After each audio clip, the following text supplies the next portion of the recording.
Hi everyone, welcome to goal achievement. I am Ruby Yadav. आज हम पढ़ने वाले हैं क्लास 6 इतिहास का चैप्टर 1 और ये वीडियो पार्ट 2 होने वाला है। ठीक है, पार्ट 1 मैंने अपलोड कर रखा है, तो आप अच्छे से जाकर देखना और बहुत ही ज़्यादा नॉलेज मिलेगी और बहुत ही ज़्यादा यूजफुल होगा आपके लिए। तो चलो, ये सब मैंने करवा दिया है। ठीक है, ये सब करवा दिया है कि कैसे जानते हैं। हमने नर्मदा नदी को देखा था। ठीक है, इसमें देखो, हमने नर्मदा नदी को देखा था, है ना। और ये भी बताई थी कि ये ऊपर है, बताती हूँ अभी। ये गंगा नदी है ना, इनकी सोन नदी ये है। और बाद में कि ये गारो नदी, गारो पहाड़ी। और यहाँ पर एक था ये विंध्यन पहाड़ी, यहाँ पर चावल उगाए जाते थे सबसे पहले, है ना। और यहाँ पर देखो किरथर सुलेमान और किरथर पहाड़ी, यहाँ पर गेहूँ और जौ की खेती हुआ करती थी, है ना। तो ये सब चीज़ हमने पढ़ लिया था। तो चलो हम आगे आगे पढ़ रहे हैं।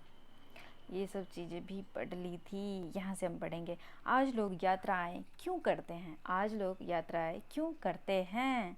तो चलो इसका हम जवाब देखते हैं, क्यों करते हैं इंसान।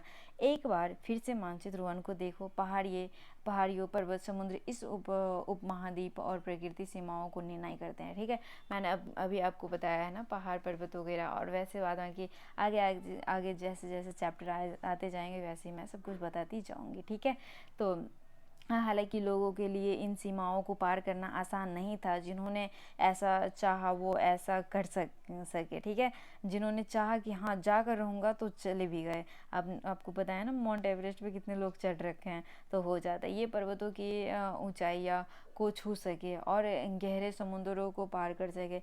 महाद्वीप के बाहर से भी कुछ लोग यहाँ आए और यहीं बस गए।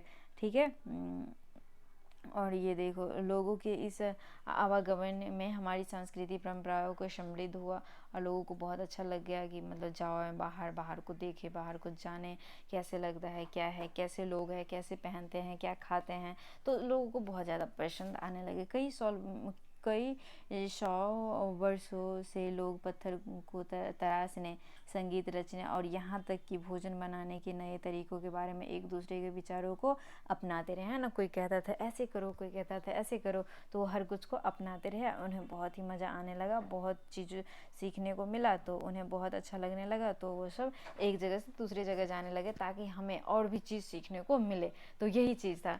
तो आपने पहले भी पढ़ा था कि एक जगह से दूसरी जगह लोग क्यों जाते हैं, है ना। तो चलो, अब वेरी वेरी वेरी इम्पोर्टेंट हम पढ़ने जा रहे हैं। क्या टॉपिक? देश के नाम। ठीक है, हमारा देश प्यारा देश, महान देश है ना, महान भारत। तो इन महान भारत का नाम कैसे पड़ा, तो इसके बारे में हम पढ़ने जा रहे हैं। अपने देश के लिए हम प्रायः इंडिका तथा इंडिया जैसे नामों का, सॉरी इंडिका नहीं है, इंडिका एक पुस्तक है ना, इसलिए इंडिया तथा भारत जैसे नामों का प्रयोग करते हैं। इंडिया शब्द इंडस, ठीक है, कहाँ से? इंडिया शब्द इंडस से निकला है, जिन्हें संस्कृति में सिंधु कहा जाता है। ठीक है, जिसे संस्कृत में क्या कहा जाता है? सिंधु कहा जाता है। सिंधु कहा जाता है ना, इंडस वैली सिविलाइजेशन बोलते हो ना, सिंधु घाटी से सभ्यता। ऐसे एटलस में ईरान और यूरान का पता लगाओ। ठीक है, और लगभग 2500 वर्ष पूर्व उत्तर पश्चिम की ओर से आने वाले ईरानियों और यूनानियों ने सिंध को हिंदोस तथा इंदोस और इस नदी के पूर्व में स्थित भूमि प्रदेश को इंडिया कहा। ठीक है, जो ईरानियों और यूनानियों जो आते थे ना, उन्होंने ही ये इंडिया नाम का, मतलब उन्होंने कहा था कि हाँ ये इंडस वैली सिविलाइजेशन वगैरह है ना यहाँ पर, तो ये इंडिया है ना।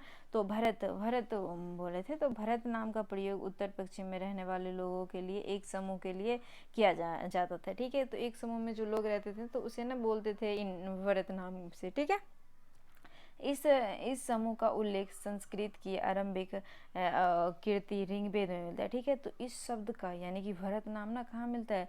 ऋग्वेद में लिखा होगा आपका देश का नाम भरत होगा। ठीक है, बाद में इनका प्रयोग देश के लिए होने लगा।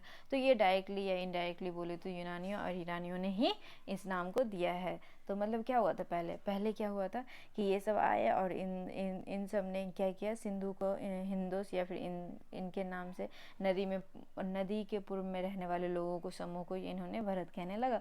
और भरत के नाम से बाद में भारत को बुलाने लगे, है ना, भारत बुलाने लगे। और ये इनका जो उल्लेख है ना, मतलब जो भी चीज़ें इनके बारे में लिखा हुआ तो वो कहाँ मिलता है, हमें ऋग्वेद में मिलता है, ठीक है। इंडिया का भरत नाम लिखा हुआ ऋग्वेद में मिलता है। तो ये आपको समझ में आ गया। तो आज के लिए इतना ही। Take care, bye bye, thanks for watching, thank you so much. आप अच्छे से पढ़ कर आना, इसे आगे हम और भी करेंगे। अतीत के बारे में कैसे जाने, इसे हम आगे वाले में, यही क्वेश्चन था ना पहले रसीदा का, तो इसके बारे में ना हम आगे पढ़ेंगे। तो आज के लिए इतना ही।